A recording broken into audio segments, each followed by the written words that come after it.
Hi, I'm Mel, and I'd like to talk to you about social interactions, belonging, and first-year students. First, I'll talk about my research question, then my methods, and give you some idea of my results. After working in residence life at a university, I had a question. Do students who live in traditional halls have more social interactions than students who live in the newer type of halls with single bedrooms? After starting my research, I realized that there are verbal interactions with words, physical interactions with body language, and visual interactions that can be silent.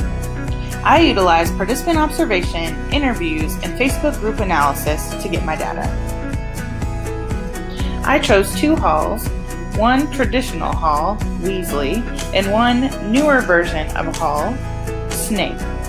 They were similar in that they were in the same location. They also had a similar amount of students, and both had living learning programs.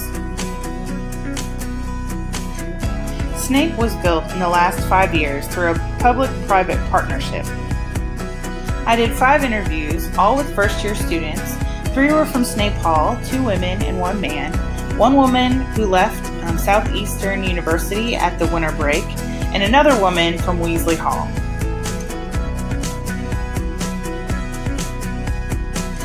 I also did a Facebook group analysis of group pages. 4 of the 5 interviewees mentioned the Facebook group Southeastern University Class of 2021, so I decided to look at them.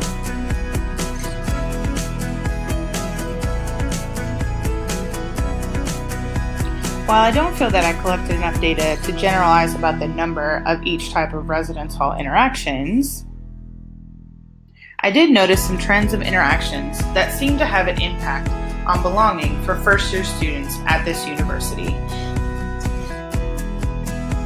All the students that I talked to were able to utilize different types of technology to have 4 main types of interactions: superficial, middle interactions, deep interactions, and missed interactions.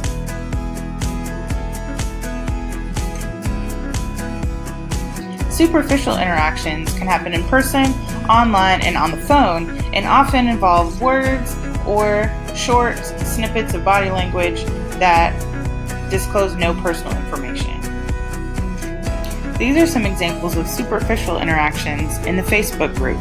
One is selling a graphing calculator, and another is inviting students to participate in a group meet for students who are going to live in Hagen Hall. Middle interactions went a step beyond superficial interactions and often included a lack of privacy, but also touching on emotions and deeper subject. The girl with the blonde hair in this picture asked a friend of hers to give her a hug, which was then repeated. This is an example of a Facebook group post where someone was advertising for a bake sale, but that was to benefit the funeral of a friend of theirs. Deeper interactions often happen in private and involved a disclosure of something that was personal to the student. One student talked about how her favorite time at the Southeastern University was when she drove in the backwoods with her friend and talked about her family issues. Additionally, she also had a time where she helped another student to move out of the residence hall and leave SEU. I observed more superficial interactions at Snape Hall. However, it had twice as many students as Weasley Hall, and it might have had an impact on that. Missed interactions were spoken of in interviews and also observed during participant observations. The student who left over break spoke of spending a lot of time alone in her room during the first month of school. She often was waiting for her boyfriend so that she could talk to him on the phone. If I were to do this research project all over again, and I really wanted to know about the number of interactions, I would use a survey. I would try to get a larger sample size. I also would do it over a longer period of time with more randomized survey and interviews, and look at social network analysis. Overall, I noticed that students had an avoidance of deeper interactions, and that made them feel more isolated. It's important for students to get out of their comfort zone, although technology has actually helped students to deftly navigate the larger university that SEU can be.